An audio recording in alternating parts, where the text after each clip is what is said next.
Property का course कर रहे हैं और प्रॉपर्टी के कोर्स में बहुत ज़्यादा अहमियत होती है किसी भी अखबार की, यानी कि आप कौन सा अखबार पढ़ते हैं। रियल इस्टेट में एक ऐसा अखबार है जो शायद ही कोई स्टेट एजेंसी होगी जो जिस पर ये अखबार जाता ना हो। इस अखबार की ये बात है कि इसके अंदर आपको जितनी भी कराची के अंदर सेल परचेजेस वगैरह हो रही होती हैं उसकी इन्फॉर्मेशन मिलती है, प्लस इसमें कोई नए प्रोजेक्ट लॉन्च हो रहे होते हैं उसकी इन्फॉर्मेशन मिलती है।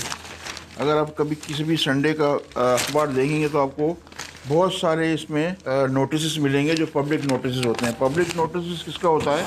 जो प्रॉपर्टी सेल और परचेज हो रही होती है, डील हो रही होती है, उसका एक इस तरह का नोटिस पब्लिश होता है। वैसे तो तमाम अखबारात में होता है, जंग में भी है, जसारत में भी है, मगर इसमें ज़्यादा तादाद में होते हैं। चूँकि ज़रा कॉस्ट इसकी कम है तो आमतौर पर रियल इस्टेट एजेंट जो है ना वो कोशिश करते हैं कि इसके अंदर इश्तिहार दें। इससे आपको फ़ायदा क्या होता है कि आपको करंट सिचुएशन जो है ना मार्केट में जो चल रही होती है उसका आपको अंदाज़ा हो रहा था कि कहाँ सेल परचेज़ हो रही है, क्योंकि ज़ाहिर सेल परचेज़ होती है तो फिर ऐड देना ज़रूरी होता है। ये लीगल रिक्वायरमेंट है अखबार में 7 दिन का या 15 दिन का नोटिस पीरियड देना। आप आगे इस पर पढ़ेंगे भी तो इससे आपको पता चलता है कि कहाँ सेल परचेज़ हो रही है, प्लस आपको इसकी वैल्यूएशन भी पता चलती है। आप ये चूँकि ये मोस्टली ये स्टेट एजेंट्स देते हैं ऐड, तो आप वहाँ कॉल करके करंट मार्केट सिचुएशन भी मालूम कर सकते हैं कि क्या है वहाँ पर, मार्केट की सिचुएशन क्या है, किसी भी सोसाइटी का ऐड है, किसी बिल्डर प्रोजेक्ट है, कोई भी वॉट क्या है, तो ये है कि आपको इसकी मालूमात मिल सकती है। तो एक तो ये बात है कि आपको अगर प्रॉपर्टी का काम कर रहे हैं आप, तो आपको अखबार ज़रूर पढ़ना चाहिए। ये एक बड़ा इंपॉर्टेंट टॉपिक है कि जब आप प्रॉपर्टी में सेल परचेज करते हैं तो कुछ ऐसी टर्म्स यूज़ होती हैं जो जिससे आपको वास्ता रहेगा, जिसमें से एक टर्म इस्तेमाल होती है कारपेट एरिया, दूसरी टर्म इस्तेमाल होती है बिल्टअप एरिया, तीसरी एक टर्म इस्तेमाल होती है कवर्ड एरिया। ठीक है, ये 3 एरियाज का वास्ता पड़ता है आपको जब आप प्रॉपर्टी का काम कर रहे होते हैं। तो ये जानेंगे कि ये क्या है, कारपेट एरिया किसे कहते हैं, कारपेट एरिया में क्या क्या शामिल होता है, बिल्डअप एरिया क्या है, उसमें क्या क्या शामिल होता है, और टोटल कवर्ड एरिया में क्या क्या शामिल होता है। ठीक है, चूँकि किसी भी प्रॉपर्टी की प्राइस जो है वो कवर्ड एरिया पर डिपेंड करती है। बिल्डर भी अगर कोई प्लॉट बेच रहा है या कोई मकान बेच रहा है या घर बेच रहा है तो टोटल कवर्ड एरिया के हिसाब से वो चार्ज करता है। जो लीज के डॉक्यूमेंट्स होते हैं उसमें भी टोटल कवर्ड एरिया लिखा होता है। ठीक है, ये एक तस्वीर आपके सामने डिस्प्ले हो रही है। इसमें ये जो ग्रीन रंग का जो एरिया है आप देखें, ये एक ऑफिस का एरिया है। ठीक है, ये ग्रीन एरिया जो है कवर्ड एरिया। कवर्ड एरिया का मतलब है कि जैसे मिसाल के तौर पर यहाँ इस बैठे हुए हैं आप, तो इस कवर्ड एरिया में ये वॉल शामिल नहीं है, ये वॉल शामिल नहीं है, ये जो फ्लोर एरिया है जहाँ कारपेट बिछ सकता है इसको कारपेट एरिया कहते हैं। ठीक है, अब इसमें क्या क्या शामिल है, क्या वॉशरूम शामिल है, किचन शामिल है, बालकनी शामिल है कारपेट एरिया में, ये भी अगली प्रेजेंटेशन में आपको मैं थोड़ा सा इसको ब्रीफ करता हूँ। ये जो है इसके बाद जो आप ये देख रहे हैं कि ये ब्लू रंग की जो लाइंस हैं ये कहलाता है built up area. Carpet area then built up area. Built up area में ये जो प्लिंथ के ऊपर सारे स्ट्रक्चर जब खड़ा होता है, प्लिंथ के ऊपर ये एरिया, इस वॉल का भी एरिया शामिल होता है इसमें। ये 6 इंच की अगर एक ब्लॉक है तो 6 और 6 ये 1 फीट का जो है ना ये एरिया इसके अंदर शामिल होता है बिल्टअप एरिया में। तीसरा एरिया होता है सुपर बिल्टअप एरिया, जिसको हम आमतौर पर कवर्ड एरिया कहते हैं।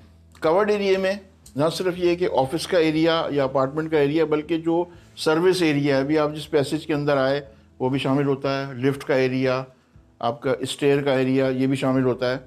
ठीक है, टोटल कवर्ड एरिया जिसको कहते हैं वो ये शामिल होता है। जब हम ये ऑफिस की बात कर रहा हूँ मैं, जब आप कोई अपार्टमेंट ले रहे होते हैं तो अपार्टमेंट में भी जो स्टेयर केस होता है या सीढ़ियाँ होती हैं वो भी, प्लस इसके साथ साथ जो अगर FL है तो जो पार्किंग का जो एरिया होता है, या वो जो मस्जिद है, अगर अपार्टमेंट के अंदर एक मस्जिद बनी हुई है, वो एरिया भी आपके एरिया पे डिवाइड होता है। आमतौर पर जब कवर्ड एरिया की बात होती है, मोस्टली कारपेट एरिया और कवर्ड एरिया में अराउंड को 30% के करीब फ़र्क होता है। यानी अगर किसी फ्लैट का या ऑफिस का या कमर्शियल स्पेस का एरिया मिसाल के तौर पर अगर 1000 स्क्वायर फीट है तो उसका जो कारपेट एरिया है वो 30% होगा। 30% उसको लेस कर दें यानी 700 स्क्वायर फीट होगा।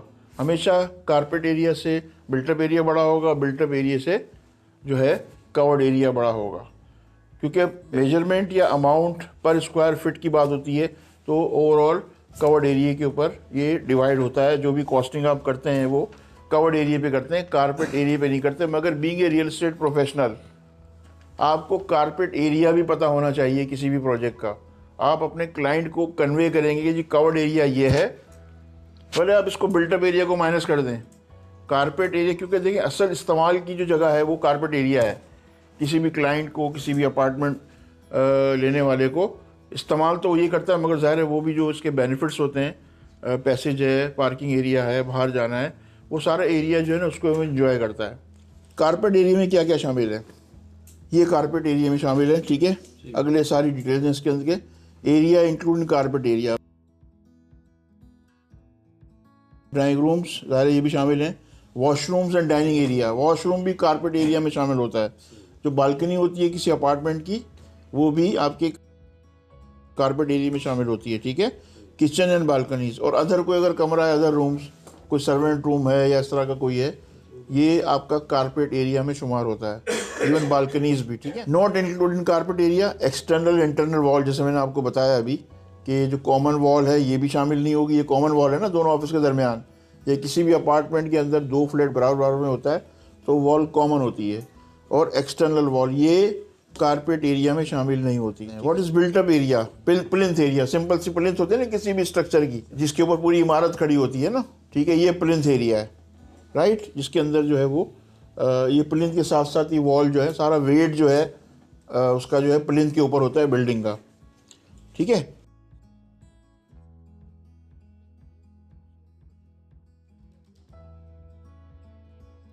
Area include in built up area plinth area, entire carpet area include होता है ज़्यादा डेफिनेटली जब बिल्टअप एरिया होगा।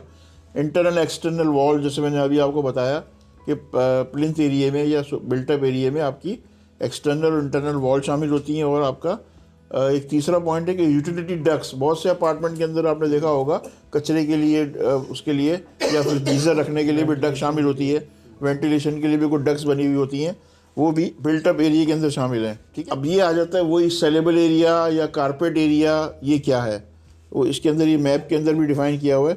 कारपेट एरिया में या जो सेलेबल एरिया है उसमें आपकी तकरीबन सारी यूटिलिटीज़ जो भी आप उससे अवेल कर सकते हैं वो शामिल होती है। इवन जब कोई ऐसा प्रोजेक्ट है जिसमें पार्किंग आपको दी हुई है, अगर रेजिडेंशियल प्रोजेक्ट है तो पार्किंग का भी कुछ शेयर जो है वो आपके उसमें डिवाइड होता है। देखिए इसके अंदर जो मिसाल के तौर पे अगर मैं आपको दूंगा, एक फ्लैट है 1200 स्क्वायर फीट का, मगर उसका एक्चुअल एरिया जो है 1100 है या 1000 है।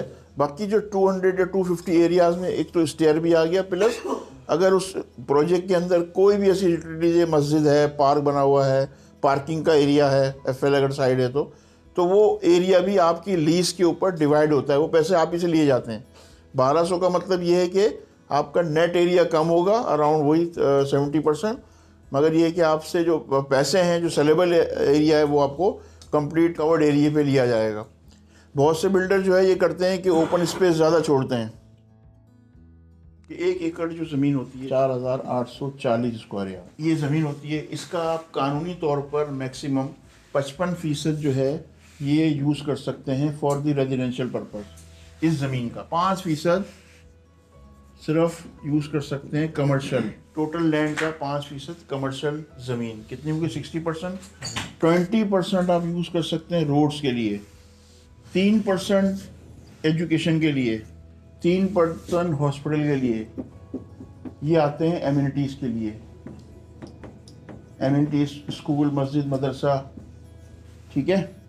ये SBCA के बायलॉज में मौजूद है, आप जाइए SBCA की वेबसाइट पर, ठीक है, इसके बायलॉज डाउनलोड कीजिए, उसमें आपको सारी परसेंटेज मिल जाएंगी। टोटल 100% लैंड यूटिलाइज हो सकती है। ये इसमें थोड़ा वेरिएशन होता रहता है, हर साल को नया नोटिफिकेशन आता है जिसमें ये थोड़ा आगे पीछे कर सकते हैं, मगर ये हाउसिंग में उसको डिस्टर्ब नहीं करते।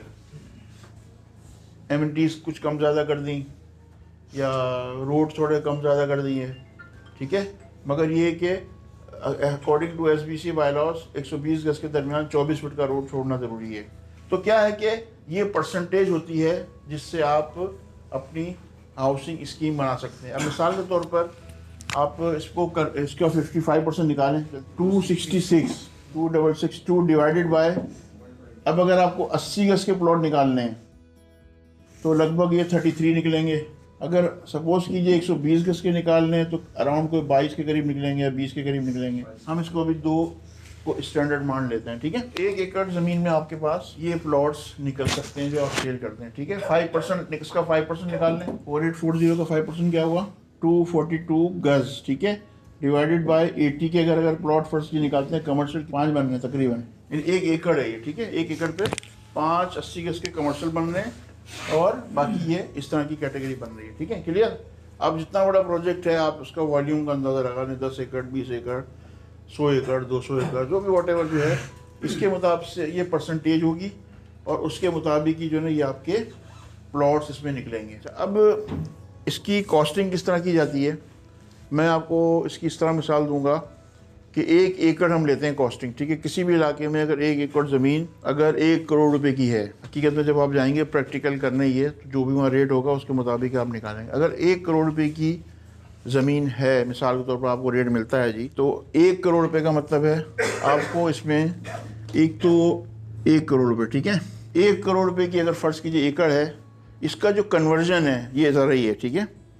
अब इसमें आपका कन्वर्जन का मतलब है आपको एनओसी प्रोसेस कराना है, बोर्ड ऑफ रिव्यू से एनओसी लेनी है, बाउंड्री वॉल की, मैप की अप्रूवल है, लेआउट प्लान की अप्रूवल है, आपका अप्रूवल लेआउट प्लान अप्रूवल कराना है। मुख्तलिफ एनओसीज़ हैं, तकरीबन 14 के करीब एनओसीज़ होती हैं जो एक बिल्डर को अपने प्रोजेक्ट में प्रोसेस करनी होती है।